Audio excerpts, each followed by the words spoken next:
ka ko kita boy ale ni ko sele ka dabla ti fankele na de sabu auto foi le gara ko so no waka ko so no nyoko dongo mbo daka ngana na ka ko mo do ka mo ya ba mu ngana na ka na mi ko mi mo do ka mo le de ni mi sele ko ko tei sele bi dabla wa misiri foro foro ya adama de ni aw ka wole famo misiri foro foro mo ni note misiri drete ele fa kele ya lo afalu kono ben na wuli akara drogere fa jedo te aba ti ka dadon dadu ka ban plafond do ara ka climatiseur do ara ke bar climatiseur mais mo mo duru sela kono fla me aba no na de olu le misiri da nga o fone ma ko kogo nan do na do hikma kono abu fa ma ko kogo mais est-ce ni ka misiri lo ni te sula lo tatena ko fa ka ban misiri lo wa misiri teo donc al ni ka boyin ci ka boy mo ko tara to ka ta fo le ma ko masjidi afora musa ma ko masjidi ka so ko tun lo lete asira to wa kene kan lo mela ala ko yoro en gasano ko yoro le yoro tan ma awela ko masjidi ka so ko ma no donc mo ko le masjidi na o tela ka so ay tela ka so na o tela ka so ya toy hale mi mamundo be karmo do be wa de ko ngara lo ti sella ay o ba sella sabu olu bi lajane kane me foro ka we no make o be nyina selu ko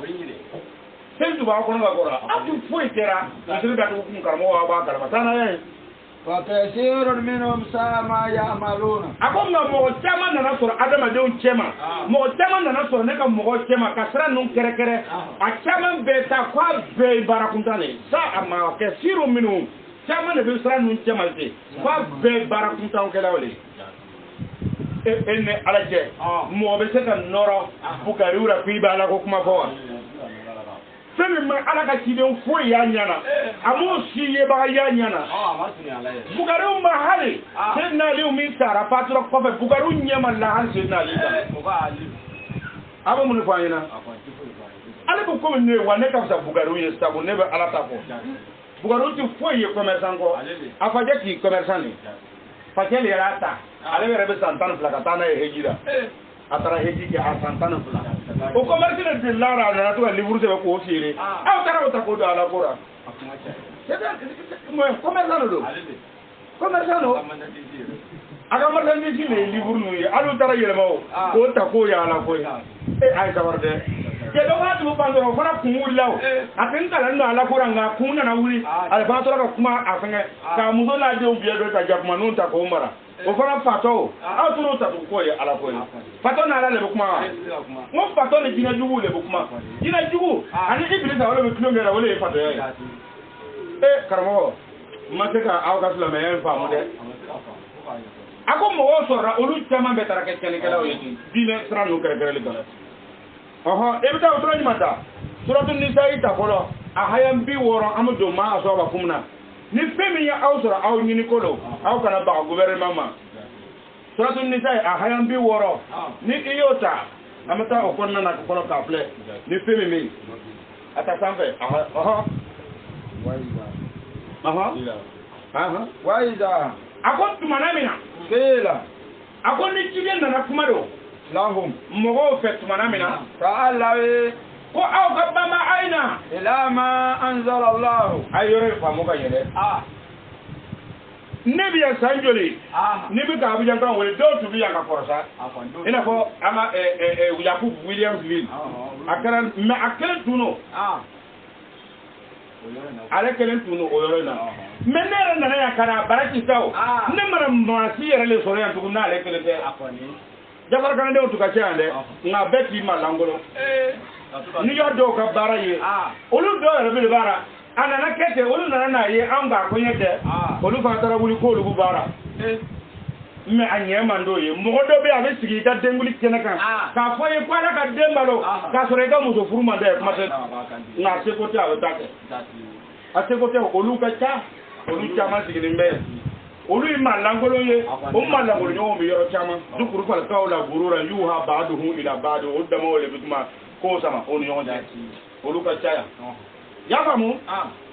d'accord ala la fe min fo aw nyana o konnana akonni kide nya fo aw sala no yetuma wotuma ko aw ka bama kana amta ما أنزل الله أقول كنا نبى أول عيننا مثلا نور فينا على الفيلم جي كتير من مغو ولا من لا كرمو أو مغو ولا كوكا بوغاريوتا بوغاريو جيراوا أي أما جيبي كرمو أي مغو ولا كوكا سامرادانتا سامراداني جيراوا أي مغو ولا حديث الكريسوتا أجيراوا وايلوا أقول كده نعم مغو ولا فأي نعم تفنكا على الفيلم جي من برا على فناجي وإلى رسول أي نعم تجيبي يا فاينة تومنا أو نرد فرق شرح ترى وإلى الرسول أبوكو يرفعك كل حديثاي أورا حديث بربي أما هو إلا أما موتو ولا هو إلا الرسول ويرى لك كان لو كاتيرا نمي يقولوا أما يرى الفاموال بلوا donc akira ni mi o ko na ye na risa kira yere tay me kira wala ko rasul ya ko rasul ko cide be boyna mo mi ya kile o le kama no te kide yere ko te turambe fa bla ko dunay bo anana mo mi fe o bi agora mo mi fe o kama lo turambe fa rai no te ale re ferli se ka turasa ya famu donc avec tene aw ko yoro le famu na ko ba ila rasul lu ko ya hadisa inde aba wa ila muhammadu do ako wa illa rasuli ko ka tanga cikama donc o be na kene mo le kala muhammadu o ya ga to particulier mais rasuli ni o ye an ni ala be jele donc o le wahyu fa ko le famu ganya wa ila tanazatu bi shay farju ila la wa ila rasuli mana wa ati rasul aba rasulullah na do rasul ko ko mo wala ama nga tan be bawra ya aw ti se ka famu pitika ama kala karamo aw ti foyle lo konfi wallahi mfona ko kam tawe mfona ko ka pista aw karamo ya tiga to rere amma to ne tiga karamo ko ka ta teme fimi mi se datu wa to kunlo abu wuli kwanu wi kene ko aw ne ma bla ne fe wa ko nay bi ko lo wana ya soso net le grema bla ne fe sabu ne ta considérer lon bagaye mais aw mu ya bla ne fe na ay mi fo ya tano sungaro la ya akwa ka sundo ka tro sungaro ma so ka ti awda amu do ma kalo ma ye akwa ka selia aw ma selwa o ma di awda wa min ta ka mi ma be aw ma ati bwara ya le aw be nyama din ma langolo nyonga ne ko no ya fa now for sere me do nyam go den tiga awra ya ke ko ti lara ko ka duti ko sebe aw ti bwara ya le tane araita almunafiqina akon ni sulame mo wala tumana mina amta adama wa illa rasuli kata ala kira min ke amta wala lamani ama ko wa illa rasul ala ka kira kambi ya fa ngata lame o ya hadisa ya hadisi be afo mu gabado akon ni yo fo tumana mina de ra'aita almunafiqina kwibina munafiqu de ye ya sodona anka sododan olu kuma se ko nye kete ka boyera ka ko mo yimi ka kuma me fisiki no tara yo to arage karamugo aw bi dumuni ballangolo mi nabbi mudo langolo nyini mi ba aw ferbi su saraka nyemo ya mi ba aw ferbi ka dumuni langolo ni femba ba jen o mi ba aw ferbi naw tara korna na be soro naw do na ala tara be soro don ra'aita al munafiqina ni ko ma kwai na ala ka kide na no yi korna ye ayinna senta no oye ala ka wayu de ko bi munafiqu ye yasuduna anka o bu kuma se ko nyesama ko yele maka boyle ma saboto arranger no donc le musula me a couverture bora tane fa kayfa idha asabatu musibatun akombo yere sama ka boya pe ko me fa kayfa mune ko so ole ko so de iza asabatu musibatun no banat mana mina ka banta uratara ka baligilla ka bankorana ne ala ka rasulina ne liburu salamunu ye no banara anguru le amba ko liburu tawa ka so ni ya te juzu abi liburu tan durubo aw juzu lo volume c'est de la français no ko volume a volume kele volume 1 volume 2 abi liburu tan durubo o ne ka sunyai no de ni ya ko tawrata ni ya ko la ten bible zaburu dauda ba ko re otewa linjil isa ba ko ne tawrata musa ba ko ne ibrahim ka pentateuch ba ko abo fo complètement ko la sainte bible ni ya ko Qur'an al-Karim ko Qur'an bele ba juzu ama ba ko ne sabi ba ko ne juzu yasi ba ko ne maryam ba ko ne ala imran ba ko no o le fara yo ko Qur'an al-Karim aw be naloma non te foy famuna aw kon be la tay ke aw be la tay de ne ma se ka foy le famu aw fe aw kon aw titlaw aw titla inna al mawta alladhi tafirruna minhu fa innahu mulaqikum abu bula aba taddo yoro mana aba tan sigini sore tasi abu de daga ni sora nya abu ya garmu aw ko so ni tun ko raba ko yando ko abisa ko abu dabla o do tike ne be misik ba be kaburu binga ya katimi mi sigara kana donga nasira ta ko hala aw kana sigara fiyo ay ala kana sigara fiyo kasi ga taw yala la ka fa go che ko en bana ko fe ha nana be soro o bora o kana ma ay re to lebu alu siga to lebu ko e kuno do nana ya ba muna munde abu to do we rata aw kana sigara fiyo ne be misik ba o ka mu ka ya karamo ko foto barinti aw ka jamena ya ne nyene ya mbulu karamo ko fana nen ala kana sigara yaba mo akwai bina munafiki de ye ni ko ma ko kanna ala ka sharia dron ko no Qur'ana ye no Taurata ye no Injili ye ko bina na munafiki malangolo nyobo kuma se ka ban elela o ko so ambe ya orla anti jama nyina amma ko mo ka so anna mi le fente no mi fe ngase ka tuwa ko wa dan fin do tse ko fana ba no ta ala ma so ne ka ta awe ro so ni ra we kungole ne ma tuma to amna taifo azuna ta dikiru ko ha ile manganga kete o mandi ne reye ne bu kuma awle aw so ne ra o daman ne aw ga ba wole kadine wuramba ne na be so nan tan kuma ro soro ya ba mu o ko da ko pa kaifa Muhammadu wole ko so do iza jaatuhum musibatun ni oko tumana mena ni ne ala ka jangata fana nana kana mo soro dugu kolo kando bima ni pensa we ne bin na jangata la o kan pendo sababu yara kada mata aidihim aw bolo ko na ka bara mi ke kabla ngwa ka Taurata ta ko ta fe ngwa ka Injil ta ko ta fe ngwa ka Qur'an ta aw ne ka so da ka to ka Qur'an kala ala na so da ka to ka ta di sa kala ni bana willa do ni bi se da dugura do ko pensa we la aw bolo ti yake kabla nye aw bi bile le ra ko ra te ay mi ke kunu o le bi sarra rabi misiri be datugura aw ka mi ke kunu o le bi sarra rabi église be datugura homosexualité ba ku guru min beni ade ma legaliser Vatican be nyina ya ka do fruti nando na ko na mata so ale re bon be pede fana ma ima ya be tama to mu na abodiye mo ya nimbe ta yere mai ni ya tige de kusibara karamo aw ka jeri gere to tika bo me kerke do warde malla mo yala yake sajaro to ka wuli kan kele ke kam ma ga kini na meni bena ta mo nyman do be olu ko ko le gere ni fe me on ti son akwa ti son aw ko di abo muni no fa tuguni kunu nyebara bo ka bla Facebook ko pa ko le ne patara para kun dari abatara para kun daro para kun to munu na aduna bo ya borata keno kerja nganya mo ko fatara su do mo fa birra ka te biri ka o bo da para kun do ni bezira da wa bare karo da o bere kema sulabe o ka nyamo mo ma olu yi mu ke akoni olu yi mu ke para kun o para kun dar olu yi mu ke ni papi ya lo ko para kun ka toro ana adama do ka tonyo ko le na ni balaw ye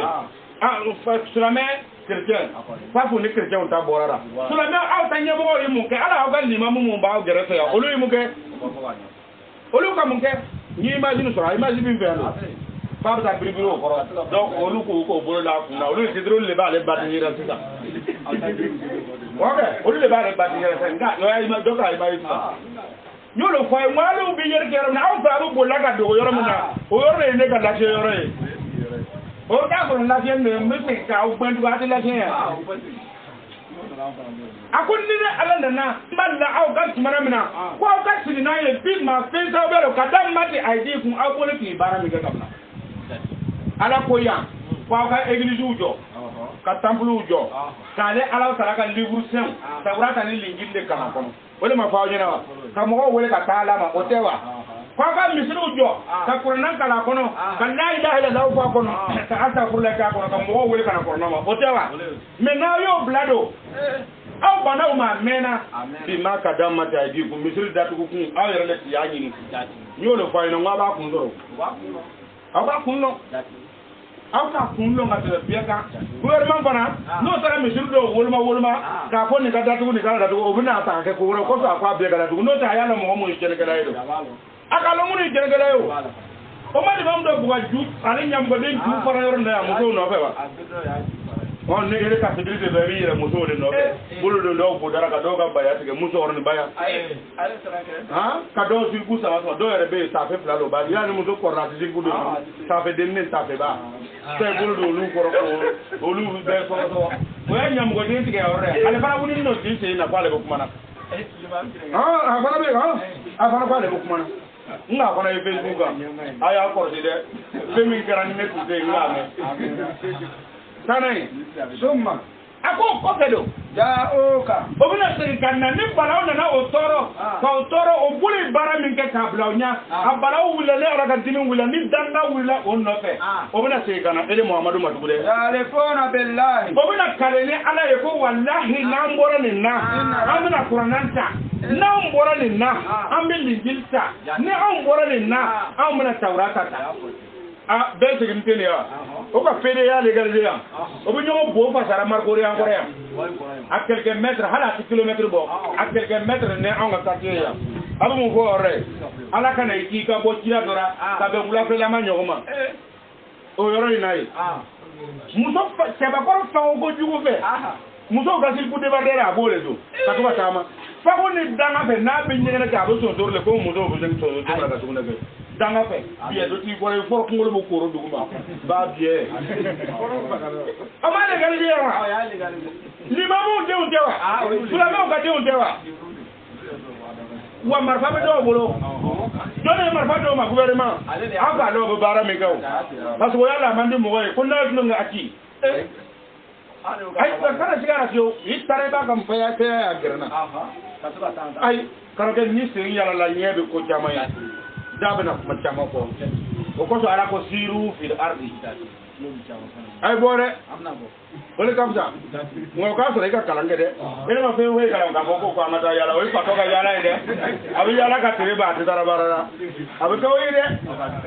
ho na fora ko ka bo ka so ka kalange da do min fo nyina bin ma ka dam ma ke aidina dati fin do le sabe an wole barami ke wole ban kan bi awere ko ditu comme maintenant na wuli amogon dum binna na malangolo pede chama ba jaba ko pede ale ake ko ni le ake mene lara la mene yo fo de ti adam na wati o de pa adam na wati nya ko fe min be o le ni ala ka sidi hali sini anga o sa jafar ma anga per fo de terre ala ka sidi ama hali bila man do ya de ay ni fo abini ka santambo bi fe min ba ngambi aw ya so nyina ba ko te kani ay ni fo mena de amena ba yiki ka santambo bi atawa be sarkoji de ako sarkoji ko o ka muso furufuru nyoma fa la bena na penda aw ka hala aw yere bu nyonya ati fere ma nyona bi o ko ambe 1 mètre aw yere fe muno aw yere fe jono aw yere fe abeni aya hakili soro de wallahi mo ni be alako ni bale ko mo ye ka fe wala yajri man na kun sana anul qaumi mo ta malangoliya o bi pembe boyima ngai ni fo abe san tambo bi de aya so yala abuna na son soro akwa umma kun ni mi le galile lo kwala buna fen dauka kwale atike me ko ya abad dauka aw yere kan nyogo ya bu boli bibiri nani ni mo ya bole si mate kwa bana na efo o le juguye kwa kana na kunye yel mayra adon foi afara be mo mu na bolon nyolo fa ina woro na hala be mo mu na akobi di na wi mo mu na hali yo jori bo ka ne ma ne ba mi o jori mi na ta fara ne ka jori bu no ta mi ko fa ta boy ma be mi mu na ko lo ta abo to bu ko ti do hala ka munu mi na ya re ya fara fina ya abiya wora to la mo ko do e ka ya fara fina na mi na ko lo an ko ni ka kan albaji mi ya ka ko sa na terje ko mi kar abi mi na ka tani ha da o terne ni bi do mi ka dogo ka dobo ka do wusu ka do fiye ka turu ji lora da ka o bla bla ni abi me to ko ti lo abi to mu le fa wa abi to bla mo le fa aw ka ra na para islamé me mu ya fa aka to ko ti da nga in fa ka bo ro la ni dimi mi to wura bi de o y'a ye bana in ta aw fagara k'olu bɛna na aw piqué inshallah min b'a la o bɛna na ye o ka bana ye o a y'olu faga min kɛ olu fɛ a ka kan ka africain de faga farafin dɔ ye original ye o y'a ye a tɛ farafin fagara k'o bɛna na aw piqué ne nin taara o ko bɛna na ale wele piqué par force tɛ sɔn ka signer ma ko ne tɛ y'a fɔ ye ko man kɛnɛ ne tɛ y'a fɔ ye ko ne man kɛnɛ n tɛ piquera wa n tɛ nalima ye tari haya ye إن أردنا إلى الإحسان o bɛna ele fɛ kana kalen balaw wulili komi an bɛ yɔrɔ min na komi bi i m'a ye bɛɛ b'a a ye segin ala ma a sagafurula dɔrɔn de bɛ nin ban a ye segin ala ma a tun y'a to mɔgɔw ka don misiri la ka ala wele a y'a to mɔgɔw ka don egilisi la ka ala wele a tun bɛ ala de welela ye première yan'a ka datugu wa n'aw tun bɛ bugari olu de welela ye a ko ne de y'a se aw ma koyi a tun tɛ ala welela don sisan a bɛna don ko mɔgɔw ka don ka ala wele wa haya in nalen filɛ ni haya in muhamadu ye haya in d'an ma ka taa san 1400 ani 44 o de y'i ɲinan ye nka haya in a réalisera bi a réalisera ka kɔrɔ koyi nka a bɛ kɔrɔkɔrɔya bi dɛ ko n'ale ka balaw nana tuma min na k'o bɛ segin ka na ele muhamadu ka livre yɛrɛ de ma ka segin ka na ele min bɛ kuma fɔra ele min bɛ sariya fɔra o b'a fɔ ko cɛ ko wala yahali fo k'o bɛ kale anw ma foyi la ɲini ni ɲuman tɛ a ko n ye sera yɔrɔ min ma a y'a to an ka don misiri la ka ala wele a tun bɛ ala de wele ka kɔrɔ jɔ sɔn misiri ninnu jɔ sɔn misiriw limamu naani b'a lɔ ni b'aw ɲɛfɛ jɔ kunkurunin b'a kun a bɛ k'o de kɛ k'aw mara n'o tɛ ala kama tɛ don ani fɛn min k'ale b'a bolo sin ma e bɛ faga e de b'i bolo sin i yɛrɛ ma lumu ye foyi ti kɛra namara b'a rɔ k'a fɔ namara sen don y'a rɔ y'a faamu a bɛ ten ne taa ni haya in ye a ko maa lankolon ninnu o bɛ na o bɛ kale kale ele de fɛ ko walayi k'olu yɛrɛ bɛ yɔrɔ min na sisan an sɛgɛnna tiɲɛni bɛ yɔrɔ min na n'an ma to an ka segin ala ma an tɛ foyi laɲini bi ni ɲumanya tɛ dɛ an tɛ foyi fɛ bi ni ɲumanya tɛ an bɛ bɛn ɲɔgɔnya de fɛ an kana kɛlɛ an ka yafa ɲɔgɔn ma sigifari ma segin ka na wa tawfiqan k'olu bɛ bɛn ɲɔgɔnya de fɛ sigifari sigira ka na dɛ aw ma kɔn ni le ma a y'a to silamɛw ka bɛn kelen ma ka don misiri kɔnɔ ka ala wele n'a ye ala wele ala t'a jaabi ala y'o fɔ sura dɔ kɔnɔna na tawurata kɔnɔ ko ni aw bolo fara joli la n'a y'ale wele k'ale ala b'a tulo cɛ ka bɔ yen n'a y'a tigɛ sama k'a sin ale ala ma k'ale b'a ɲɛ bɔ aw ka tigɛ la ko sabu aw tigɛ fara n'o joli la o de b'aw fɛ bi n'a y'a wele bi a t'a minɛ mɔgɔ kelen min bɛ se k'aw kuma fɔ Côte d'Ivoire yan bi o y'an'u ka zawiya le se tɛ yan wa o de bɛ kama a bɛ ten han n'o tɛ n'aw tun ti yɔrɔ yan sisan m'a sɔrɔ bilali kɛra sisan m'a sɔrɔ aw bilali kɛra yɔrɔ min na mɔgɔ kelen min b'aw ɲuman bɔ yan ne aw kana ɲaga misiriba foyi la ko karo b'a fɛ misiri limamu nin jotigi don mun bɛ seli a kɔrɔ hali n'o dɔw ka ɲi o caman bɛ o t'a la ko limamu ye jotigi n'o tɛ o tɛ seli a kɔ minalikaw m'o sɛbɛn u taa lɛsi bɛɛ fara ko o wusuna ninnu fara ɲɔgɔn kan tɔrɔ ɲaga sunguruba biyɛsi ale ni yɛrɛ ka mari biyɛsi ta ka na don nasi la la yamassuhu illa al-mutahharuna n'a kɛra ta sitana bi jama samtul biladu ko fara ɲɔgɔn kan i bɛ dugu kafiru ani malangolo de fara ɲɔgɔn kan dɔrɔn olu malangolo ni kafiru le don ka ca ka tɛmɛ silamɛw kan o kɔsɔn ala ko jahanama bɛ fa kana ye a ko mɔgɔw bɛ na u bɛ kale k'olu tɛ foyi laɲini na ni tiɲɛ tɛ wa olu bɛ bɛn ɲɔgɔnya yɛrɛ de fɛ k'olu tɛ foyi fɛ tuguni ulaika ala ko mɔgɔw allazina olu ye mɔgɔ kasi dɔw de ye ya'lamu ma ala taala bi lɔnni kɛ fɛn na olu fɛ fi qulubihim fɛn min b'o dusukun na balawu le y'a to o baara ko a ye sigifari kɛ balawu le y'a to o kumana bi ko a ye don misiri kɔnɔ k'a lawele a dɔw yɛrɛ bɛ mankan ci la misiri ma ɲi ka datugu an ka kan ka don yen de k'a lawele k'a sɔrɔ nin ye fi misiri tun ma datugu ni seliba ni seliden tɛ a tɛ taa misiri la olu bɛɛ bɛna to ka mankan ci dɔw fana bɛ yen mun dɔw bɛ mankan ci la misiri ma ɲi ka datugu a tilala olu fana ka marché le lɔra n'o taara mɔgɔw sera o bɛ dɔ minɛ olu ka marché le lɔra olu b'o mankan o si tɛ ninnu si tɛ fɛn kɛra ala kama a si ta kɛra ala kama ok depuis ko mɔgɔ kana ka fɔ mɔgɔ 50 jeliw ta tiɲɛna olu mun tɛ balo baara la olu mako sara olu hakili diya ne ma se mɔgɔ 50 ma ka bɔ ɲɔgɔn na ye o ko mɔgɔ kana ka fɔ mɔgɔ 50 jeliw ta tiɲɛna a kɛra mun ye sisan hali samara gbɛnge sɔngɔ o t'o sɔrɔ tuguni n'a ma ɲɛ o ma k'olu fana balo a kɛra ko wɛrɛ ye dɛ jɔnni y'a se aw ma an yɛrɛ bolo don jɔn ye nin se anw ma an yɛrɛ bolo ala kan kuna dia ako mo gonu de kwale ala bi fello o du sunna de farid anhum ako muhammadu kana so ikoyele maka bo ma ne ala re ko be ka tie pe ele kama wa ma kana allah li yu'azibahum wa hum mustakbiruna tanke asafula ko banu be ndi dia kala ki ala be ka tie pe o lu kama no te malangolo min nan be bi ay du musurura ay ala wele ay eglise daire ay jesu wele ay ninike akwa be malangolo se me mo du sunna mbalo o dabi mi fa ni mi mo du sunna kelete sɛbi mbɔ dusukun na ne ala k'a dɔn n b'a dɔn fo ka ɲa a ko muhamadu o munafigiw a ko i bɛna olu le ye o bɛ nana i fɛ a ko fa o sababuya kɔsɔn arid anhum a fɔ ye n y'a mɛn nka kana collaborer n'o ye dɛ o kɔsɔn ne ti sɔn ka collaborer ni CET kɔnɔ ɲamadenw ye CET kɔnɔ ɲamadenw ne ti collaborer n'o ye dɛ jamais a b'i dara nka ele yɛrɛ ka wariya n ko wariya de b'a jira n bɛ nin fɛ ta a fɔ yen hali n'i ma se ka fɛn dɔw ma hali ce a ye baara min kɛ a ka ɲi n tɛ nin fɛ ta fɛn dɔ tiɲɛra nin bɛɛ kun ye mɔgɔw kan i ka laɲini so n'i taara k'a fɔ i dara ten mun de b'a jira ko do an bɛ se caman an bɛ se kɛ an ye CET kalandenw de ne guide spirituel de CET Côte d'Ivoire ne nana a installé yan tuma min na dɔw bɔra o ma taa ɲɛ yan nin yɔrɔ kelen-kelen in na yan nin zawiya kelen-kelen in na yan olu bolila ka taa pepepepepewu ko ka to ha non ni kimi tina te ko mon da ni politique ma dora tinya olu tagara yu ha baado ila baado o to nyon do fana bo photo ta ka to publier ko ile président alta ke président photo mi ya publier atara ne ga misir dara ya photo mi ya ay atara ya ne na ya ta ba micro bo mi ga kuma ni ne ta ba micro photo mi mo ga publier ne ya aja karamɔgɔ nin tɛ aw yɛrɛ ye wa mais n'a fɔra sogo o m'a fɔ tɔn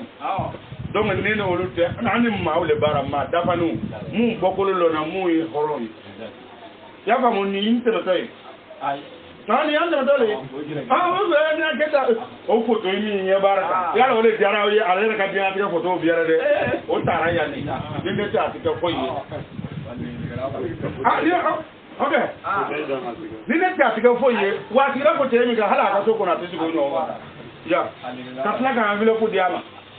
ayi a kɛra mɔgɔ mun ye a tigɛ sa o n ko ne de y'o kɛ o de ye a kɛra ye il est pressé ni ye ne ye ko jeli ɲɛ kelen bɔlen wulu la ni yɛrɛ fana bɛ baramara kan ci n'a ɲɛ ye ko jakuma minɛ n'o jan na yafa sani a ye a ko ni k'i bɛna mɔgɔ ninnu filɛ muhamadu i ko yɛlɛma o ma maa langolo ninnu ne tɛ collaborer n'a ye dɛ a ko ne wa i don home sabu o mɔgɔ ninnu ni k'i b'o filɛ wa kol a fɔ o ye wa kol kawlan a ko kumakan fɔ o ɲɛna o mɔgɔw ɲɛna fɛn min b'o yɛrɛ kun kan a jogo mina baligan min b'a yɛrɛ kun kan min laseni b'a yɛrɛ kun kan maa langolo ninnu n b'a dɔn o bɔra kalanyɔrɔ cogo min na ni n ko n b'o fɔ sisan n ka kɔrɔnaya baara dɛ mɛ n tɛna n yɛrɛ bila o la a maa langolo n'a supporter sugu n'a jeliba bɛɛ wara n'i t'i ka luden n'i t'i ka dunancɛ n'i b'a fɛ k'i ka dunancɛ jogo lɔn i ka ludenw i k'o bɛɛ jogo lɔn o tɛ wa n'i kana ye dunancɛ ni den min bɛɛ la den jogo ye min ye dunancɛ jogo ye o de ni min fɔ aw ɲɛna dɔrɔn mɔgɔw k'o hakili sigi kojugu mɔgɔw k'o hakili sigi n y'o de fɔ aw ɲɛna n ko aw bɛ taa yɔrɔ min na k'aw bɛ taa dogo dɛ o yɔrɔ de ye ne ka reposer yɔrɔ ye n b'aw dogotu bɛɛ tigɛ b'aw ka kɔlɔsi ayi se wa i ti nɔrɔ se te kɔnɔna k'a tɔgɔ ta f'i ye ne le ko ten fo ni ma bɔ min kalama ka se te tɔgɔ ta a don man di ye i mako baara i ka intérêt le kama fo ni ne ma bɔ min kalama n'o tɛ a ti kɛ yan dɛ n bɛ kɛlɛkɛlɛ kɛ k'u kɔrɔ kana sig'a la amugu ni y'a ye ni fɔ ye ale caman ta n bɛ fɔ bani yɛrɛ ɲini kana boda wa k'a don komi ɲamaku kana sigɛ o la fiyewu ayi karoden cɛ min bɛ se k'i kili k'i kuma wɛrɛ t'o yɛrɛ dɔn a b'i ba nɛnɛ ti kuma k'i fa nɛnɛ ti kuma a ko a kana kili ci i fɛ kili o sen fɛ o b'a yira ko kili bɔ gbɛlɛ ma ka tɛmɛ i ba n'i fa kan tiɲɛ kana ye a lɔra wa n'o haya lɔra an bɛ taa sɔrɔ ɲuman kɔnɔ an bɛ a tɔgɔ bɛ di e bɛ sɔrɔtɔ hadidi ta sɔrɔtɔ hadidi n'an ye sɔrɔtɔ hadidi filɛ o haya a haya mugan ni ka suratul hadid fɛ haya mugan ni ala ye fɛn min fɔ o kɔnɔna na an bɛ baara kɛ ni o ye n'i y'ale ta haya mɔgɔ n'i bɔra yan an bɛna suura fana ta haya 30 ka sɔrɔ ka lɔ parce que n'a kɛra tan an bɛ min ta kuma n'an ka ɲɛ kelen min sɔrɔ a y'a to an k'o bɔ ɲɛ kelen min parce que don bɛɛ kɛ an ma kuma na tugun don mais n'a ka di ne ye nin heure